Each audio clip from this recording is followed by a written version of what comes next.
Saudi अरब से मुआहिदा एक रात में तय नहीं पाया गया, इसमें कई माह लगे हैं। सऊदी अरब ने हमेशा पाकिस्तान के मुश्किल वक्त में साथ दिया। पाकिस्तान पर पाबंदियों के बाद सऊदी हिमायत बड़ी अहम थी। हर मुसलमान वैसे भी हरमैन शरीफैन पर कुर्बान होने के लिए तैयार होता है। वजीर खारजा इसहाक डार की लंदन में मीडिया से गुफ्तगू। कहा, पाकिस्तान और सऊदी अरब के दरमियान होने वाला मुआहिदा हमेशा से मौजूद था। दीगर मुल्क भी ऐसे मुआहिदे का हिस्सा बनने की ख्वाहिश रखते हैं, लेकिन इस बारे अभी कुछ कहना कबल अज़ वक्त होगा।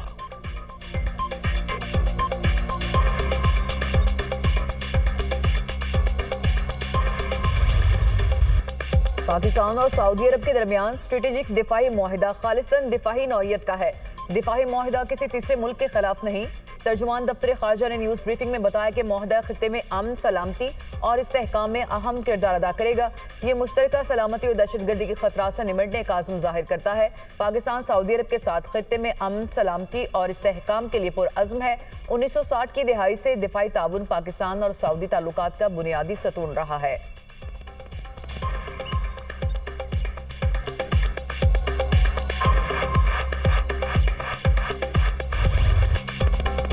गैर कानूनी मुकीम अफगान बाशिंदे दहशत गर्दी और संगीन जराइम में मुलविस हैं। अब इन्हें पनाह देने की वजूहात मौजूद नहीं। पाकिस्तान ने 40 साल तक लाखों अफगान मुहाजिरीन की मेजबानी की। बाइज्जत वापसी के लिए मुतअद्दिद इकदाम किए गए। DGISPR लेफ्टिनेंट जनरल अहमद शरीफ चौधरी का जर्मन जरीदे को इंटरव्यू। कहा, भारत में पुरतशद्दुद वाक़यात भारतीय हुकूमत की बढ़ती इंतहा पसंद पॉलिसियों का नतीजा है। भारत रियासती सरपरस्ती में पाकिस्तान में दहशत गर्दाना कार्रवाइयों में मुलविस है। पाकिस्तान भारतीय दहशतगर्दी के सबूत दुनिया के सामने मुतअद्दिद मर्तबा पेश कर चुका है। पाकिस्तान ने दहशतगर्दी के खिलाफ जंग में फ्रंट लाइन स्टेट का किरदार अदा किया। अफगानिस्तान में छोड़े गए अमरीकी हथियार दहशतगर्दी में इस्तेमाल हो रहे हैं। पाक भारत कशीदगी के दौरान सदर ट्रंप का किरदार स्ट्रैटेजिक लीडर के तौर पर सामने आया।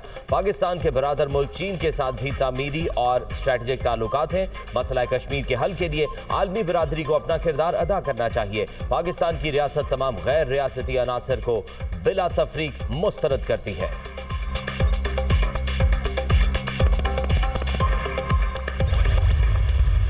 अडियाला जेल में बैठे शख्स को नहीं मालूम बाहर दुनिया बदल चुकी। अब वो शख्स किस्सा पारीना बन चुका।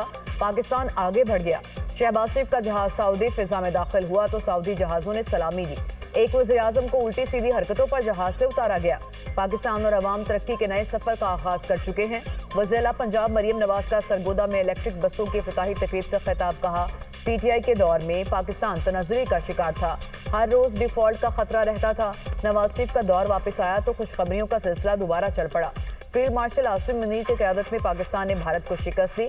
पाकिस्तान को हरमैन शरीफैन की हिफाजत का शरफ मिला।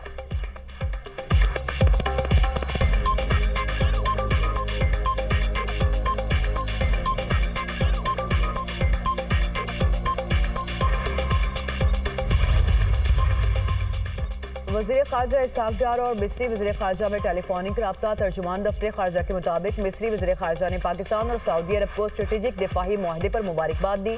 मुआहिदे को शराकतदारी और ताउन को मजबूत बनाने में एक अहम संग मील करार दिया। वज़ीर खारजा ने अमन इस्तेहकाम और इक़्तिसादी तरक्की की अहमियत पर जोर दिया। खित्ते की सूरत हाल समेत इलाकाई पेशरफ्त पर भी तबादला ख्याल।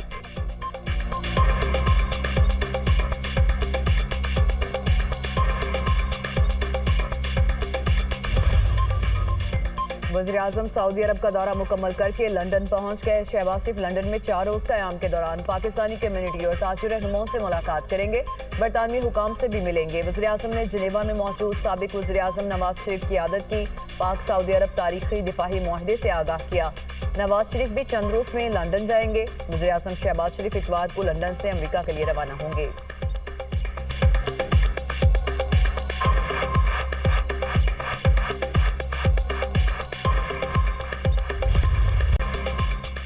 ट्रंप का मोदी सरकार को एक और बड़ा झटका। अमेरिका ने भारत को ईरानी चाबहार बंदरगाह पर दी गई छूट वापस ले ली। चाबहार पर भारतीय ऑपरेटर्स को अमेरिकी सजाओं का सामना हो सकता है। अमेरिका ने दीगर ममालिक के लिए भी चाबहार बंदरगाह पर पाबंदी से इस्तिस्ना खत्म कर दिया। अमेरिका का पाबंदियों से इस्तिस्ना वापस लेने का फैसला 29 सितंबर से नाफिजुल अमल होगा। अमेरिकी महकमा खारजा के मुताबिक ईरान पर दबाव डालने के लिए छूट वापस ली गई। चाबहार भारत के लिए अफगानिस्तान और वस्ती एशिया तक अहम तिजारती रास्ता है।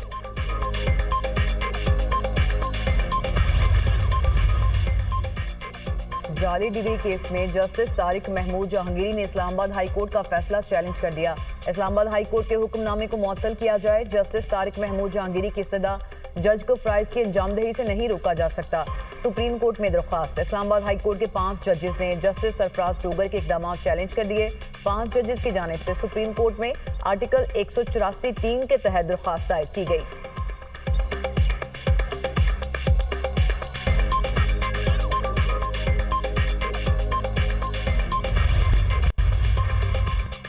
बगराम एयरबेस वापस लेना चाहते हैं। बगराम एयरबेस चीन की न्यूक्लियर साइट के करीब है। पुतिन और रूसी तेल के खरीदारों ने मायूस किया। अमेरिकी सदर डोनाल्ड ट्रंप की बरतानवी वजीर आजम केयर स्टारमर के साथ न्यूज कॉन्फ्रेंस। कहा, फलस्तीन को रियासत तस्लीम करने पर बरतानवी वजीर आजम से मुत्तफिक नहीं। हम गजा में फौरी जंगबंदी और यरगमालियों की फौरी रिहाई चाहते हैं। बरतानवी वजीर आजम केयर स्टारमर का कहना था कि गजा की सूरत हाल नाकाबिले बर्दाश्त है। फलस्तीन को रियासत तस्लीम किया जाए। अमरीका और बरतानिया के दरमियान तजारती मुआहदा तय पा गया। अमरीकी सदर ने तैयारे में मीडिया से गुफ्तगू में कहा, मेयर लंदन का शुमार दुनिया के बदतरीन मेयर्स में होता है।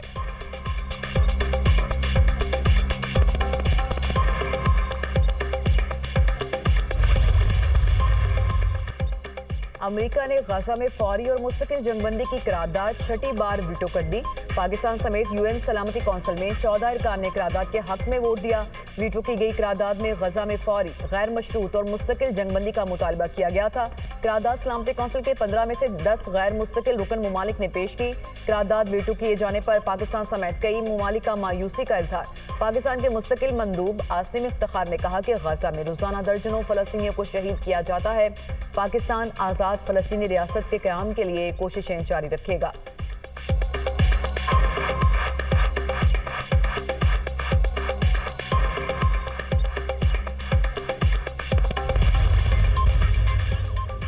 अमरीकी सदर के बाद इस्राएली वजीर खजाना ने भी गजा को हथियाने का मंसूबा पेश कर दिया। गजा को मुनाफा बख्श रियल एस्टेट में तब्दील करने का मंसूबा है। अमरीका से मुज़ाकरात हुए कि गजा को कैसे आपस में तकसीम किया जाए। जंग पर रकम खर्च की, गजा की जमीन बेचकर उसी शरह से मुनाफा भी तकसीम हुआ। गजा की तकसीम से मुतल्लिक अमरीकी हुकाम से बात कर चुके हैं। गजा की तकसीम का बिजनेस मंसूबा सदर ट्रंप की मेज पर मौजूद है। वजीर खजाना इसराइल स्मोट्रिच का बयान।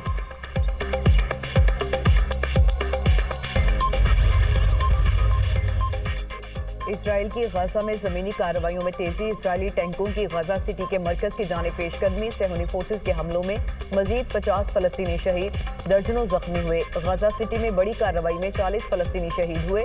भूख के बायस 4 फलस्तीनी जाँ बहक। इसराइली हमलों में शहीद फलस्तीनियों की मजमूई तादाद 65,141 हो गई।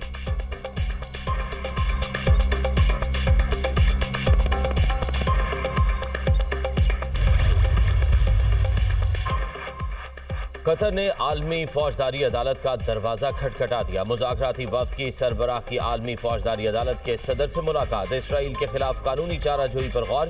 सेहूनी हमले के इस एहतसाब को यकीनी बनाने के लिए हर दस्तयाब कानूनी सफारती रास्ते की पैरवी करने की ताकीद की।